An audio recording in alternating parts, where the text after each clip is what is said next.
मॅमचे केस खूप जास्त फाईन होते आणि कोणताही हेअरकट केला तरी व्हॉल्यूम दिसतच नव्हता. नगरकर आजचं ट्रान्सफॉर्मेशन नक्की बघा.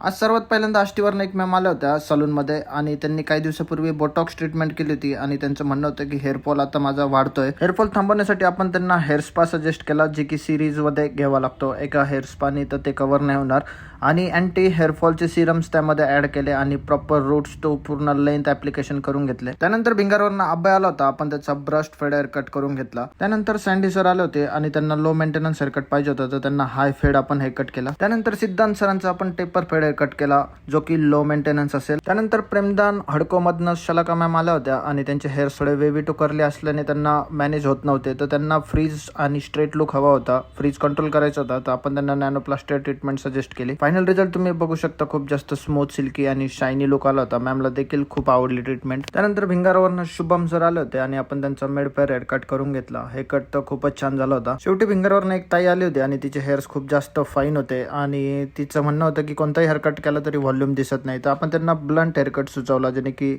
शॉर्ट पण दिसतील हेअर्स आणि डेन्सिटी पण दिसेल. असा होता ताईचा फायनल लुक आणि थिक आणि व्हॉल्युमाइज दिसत होते हेअर्स. तुम्हाला आजचा ब्लॉग कसा वाटला कमेंटमध्ये सांगा. भेटू पुढच्या ब्लॉगमध्ये, तोपर्यंत फॉलो करून घ्या. थँक्यू.